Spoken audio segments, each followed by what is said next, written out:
So yeah, I'm gonna be talking from this spot. You got a good view of my Cheshire Cat poster, and the lighting isn't so good here as it is over there.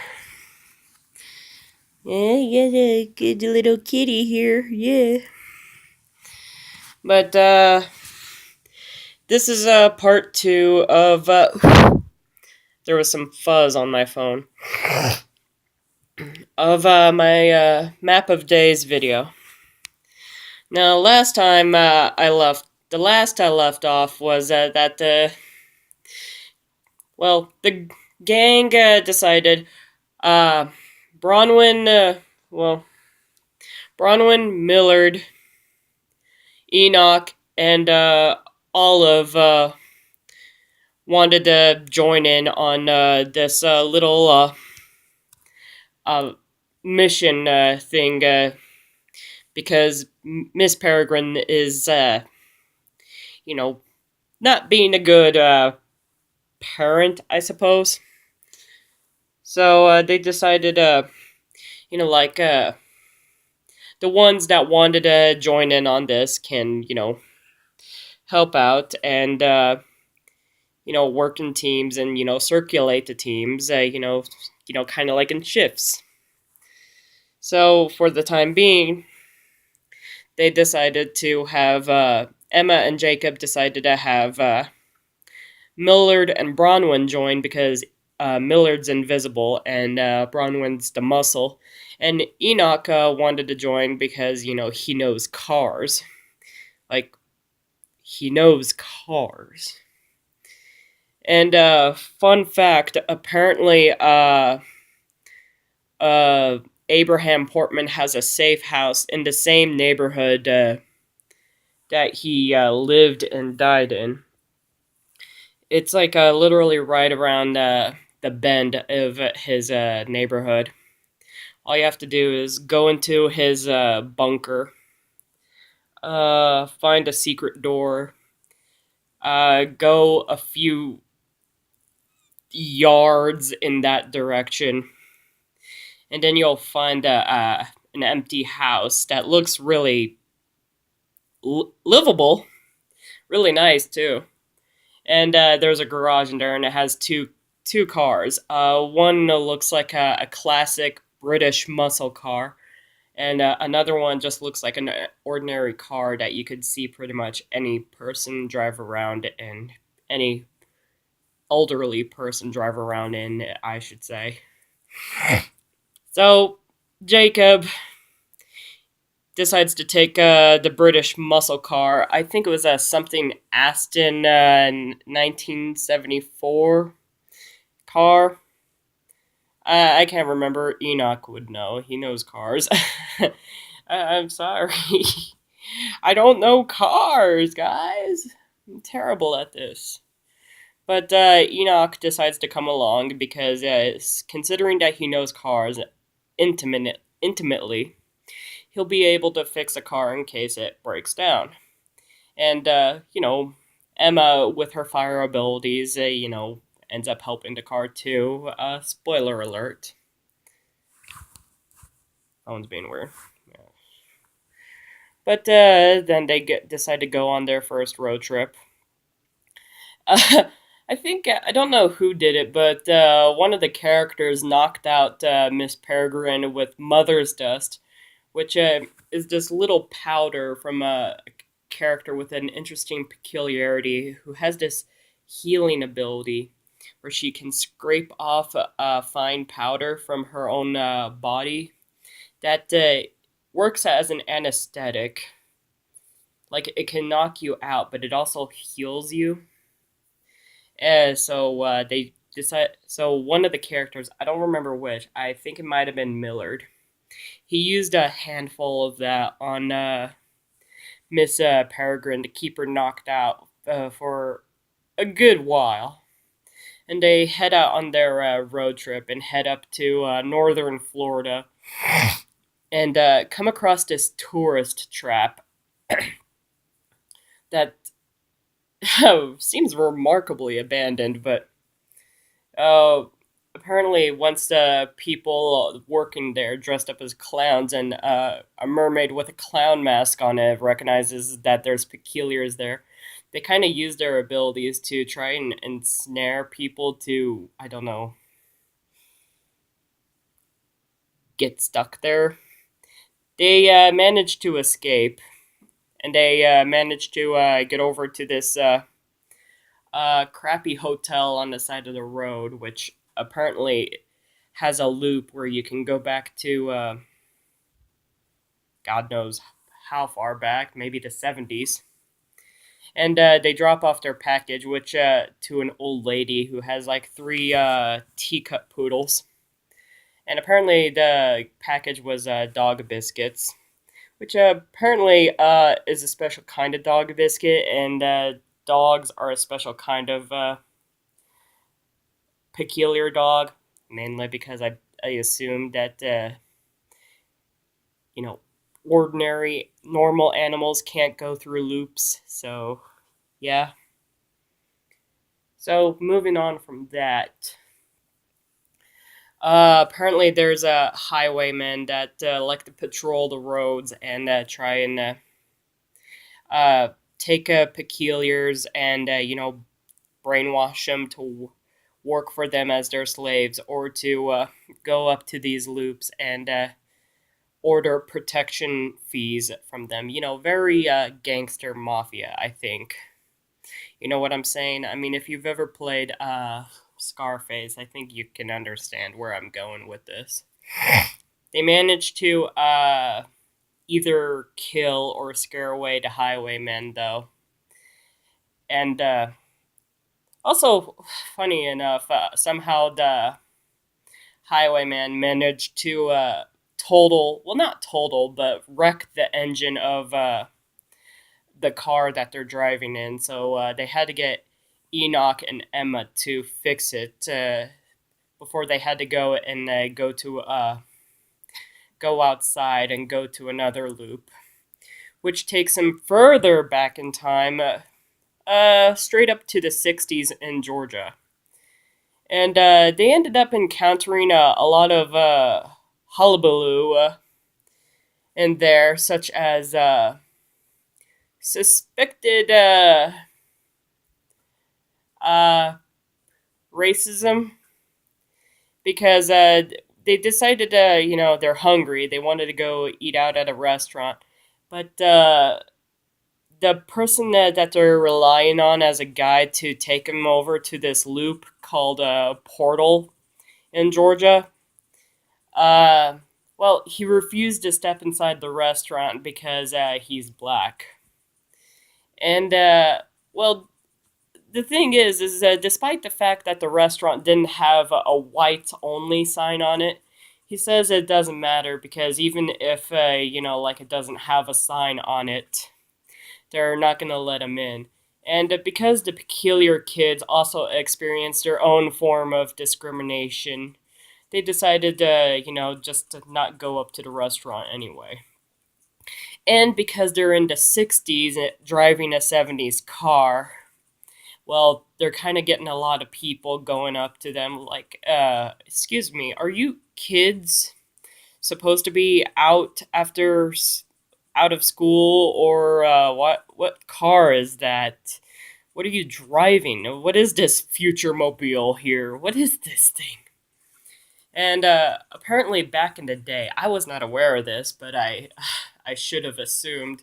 Apparently, instead of pumping your own gas at a gas station back then, when you went up to a gas station, someone would do all the work for you.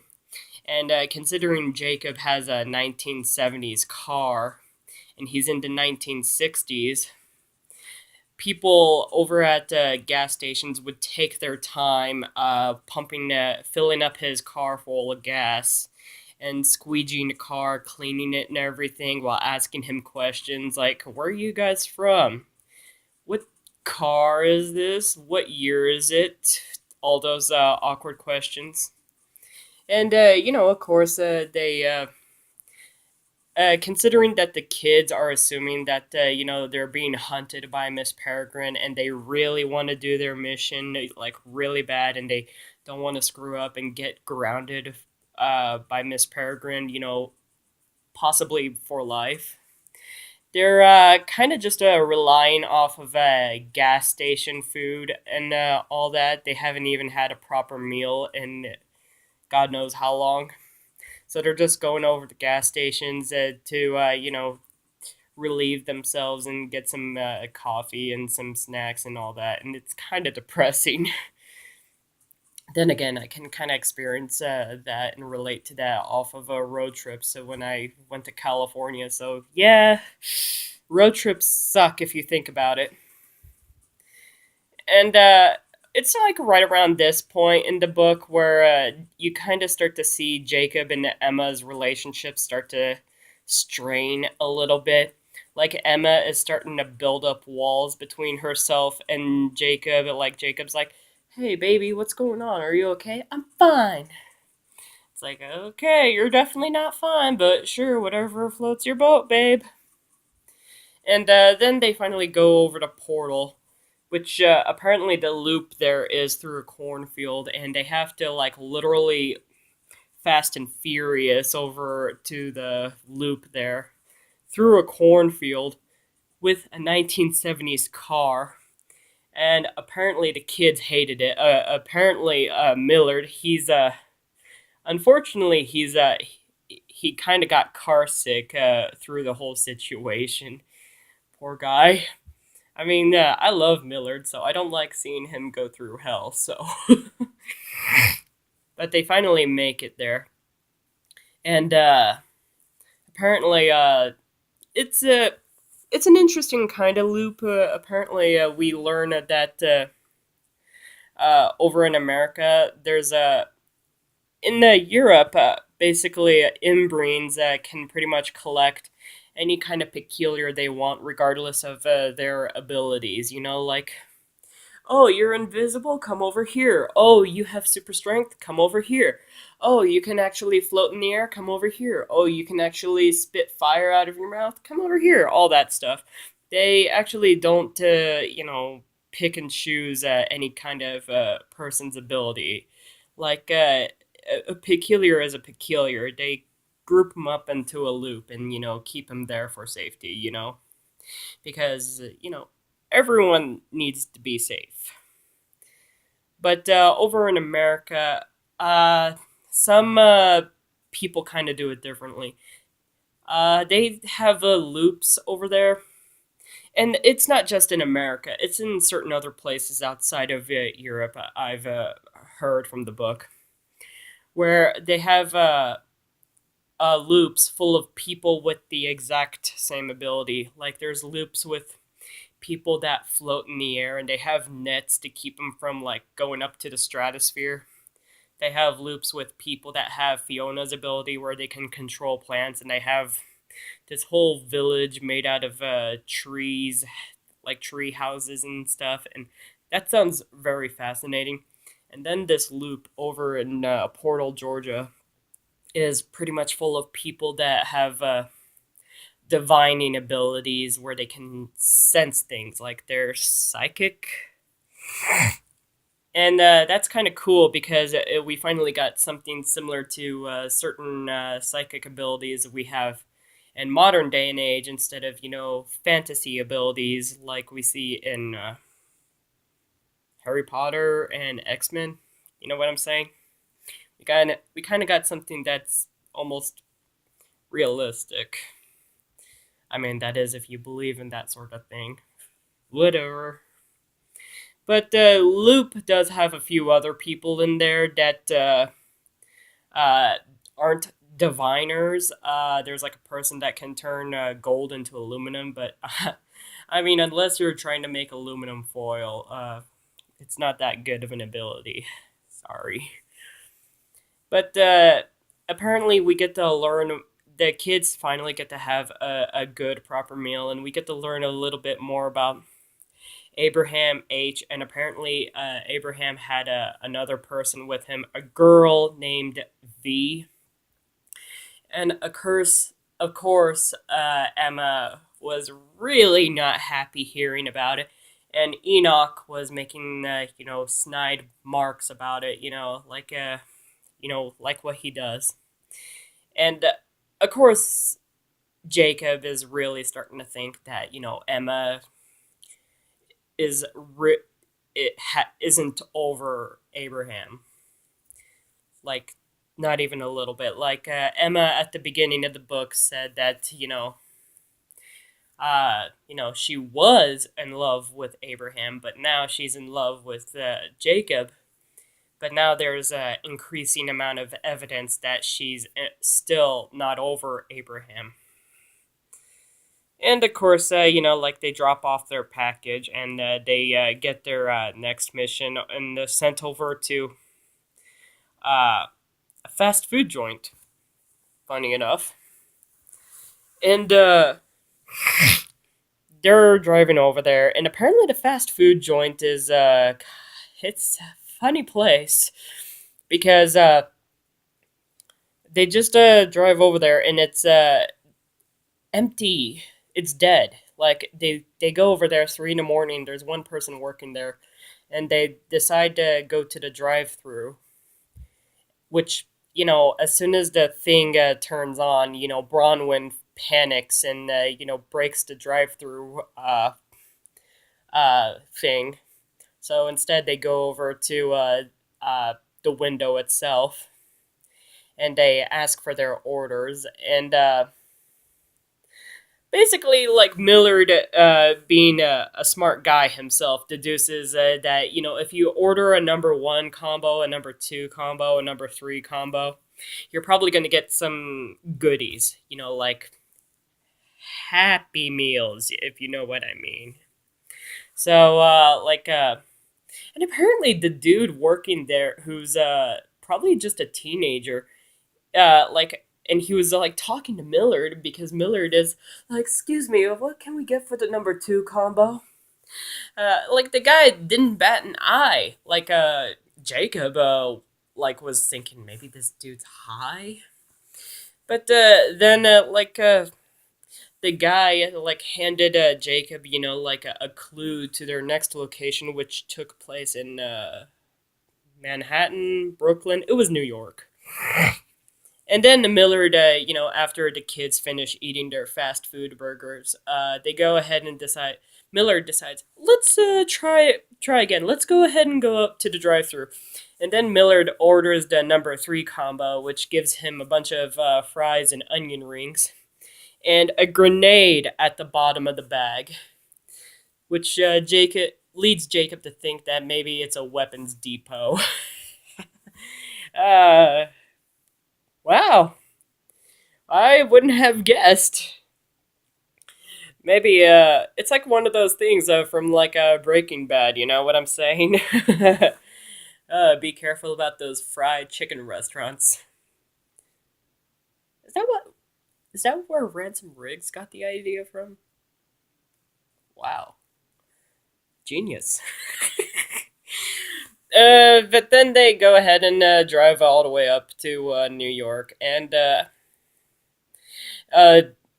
poor Millard, because it has the coordinates on the little napkin, and then Millard's like, "Oh, I know where this is, judging by the coordinates." And Jacob's already got his phone out. Oh, it's in New York. It's at this school, and Millard's like, "I love Millard. He's trying so hard." But oh, and I almost forgot to mention there was this scene where they had to go buy some clothes, over at this store. And Millard, because he's invisible, was walking around naked, kind of studying everything, and funny enough, once they were done buying clothes and picking out what they wanted, which Enoch unfortunately has poor taste in fashion, he just kind of got pajamas. Uh, and Bronwyn didn't look good in her clothes either, but I wouldn't know what Millard would look like. I mean, I'm pretty sure he would look good, but he's invisible. But once they were done, buying their stuff and they were about ready to leave, the sound alarm blares, and they're like, "What was that?" And Millard's like, "We may have not paid for all of those things." What? And Millard's like, "Old habits die hard." And then, he just goes and takes the shopping cart and rushes over to the car and shoves the bags into the car. And I'm just like, oh my god. And it was so funny because even Emma is like, if you're gonna steal things, you might as well have a little bit of panache to it.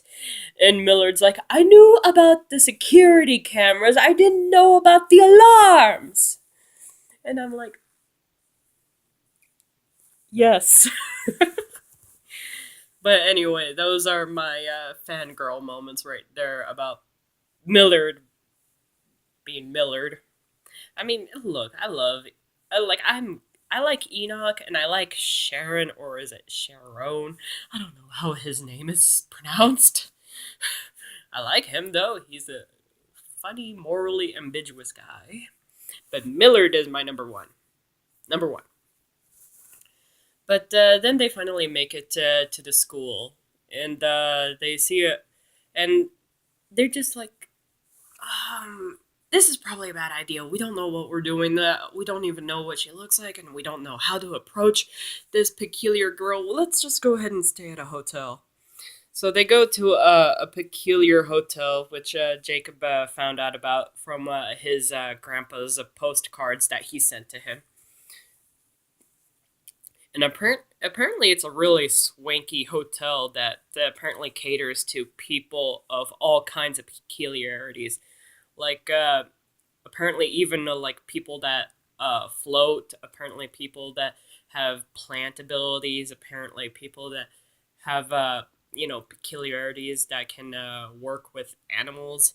And it just like got to a point where uh, Enoch is like, we don't want any weird rooms. Just give us a normal one. And it's like, okay, okay. Like, how long do you plan on staying here? One night. That's an extra charge for that. And it's like, excuse you. And it's like, how long do these people stay in these rooms for? Decades? Is that less charge to stay in a hotel room? God, I should probably be peculiar myself. Stay in a hotel room, you know? Then again, what kind of peculiarity would I have? So they go ahead and rest up and, put on some clothes, including Miller putting on some clothes, which apparently like, Jacob's like, why? And Millard's like, I miss clothes sometimes. And plus, there's the problem with chafing. And I'm like, yeah, there's that. And plus, a fun fact about Millard is that he wasn't born invisible. He just became it over time. Poor guy. So yeah, even though he's practically an out and proud nudist, he does like wearing clothes sometimes. So yeah. So they go ahead and do some research on the school and find out that there's some crazy mishaps that happen, including some lights going out at an assembly, and then lights going out over in the girls' bathroom, and some people getting hurt in the girls' bathroom, and the paper in the girls' bathroom getting burnt off, but for some reason the mirrors in the girls' bathroom not getting shattered. So basically, like they kind of find maybe there's someone with a peculiarity over at the school with a special ability towards light or uh, fire or something like that. Oh yeah, I almost forgot. Jacob and Emma broke up by this point. Apparently, Jacob started talking to Emma like, "Yeah, you're not over him," and she's like, "Well, yeah." She had her reasons, and it's like, look, you can kind of see where it's coming from. And Jacob was really salty about it. And, at the end of the book, Jacob did explain, like, he was kind of, like, getting her through this memory lane stuff about the Abraham Portman, which wasn't doing her any favors. And, unraveling these little secrets about the Abraham Portman that, made her very suspicious about it. Apparently, the straw over the camel's back for Jacob was that apparently Enoch revealed that one time when they were in a gas station at one of the timelines. Apparently, when they were out getting food, Emma actually went up to a phone and called Abraham and told him goodbye. And that was that wasn't fun for Jacob because he really misses his grandpa. So, and he because he was really close to him. So, and it's just it's not a fun situation. But my reasoning behind me kind of being happy with the breakup is that I really saw this coming from a mile away. Because it just felt like she rebounded onto him because he's related to Abraham and he looks like him. He has similar abilities to him. And it's just like it was a mistake. And with Jacob, it just felt like, he liked her, but like Emma was in love with Abraham. So, yeah. But basically, the kids, now that I finally got mind, my tr- my mind back on track, the kids finally figured out that there's an actual peculiar person, at school. They're gonna go ahead and go over there, pretending to be students and investigate. And this is where I'm gonna cut off here. I'll do part three later on. Okay. Thank you guys for watching. Keep reading. Bye.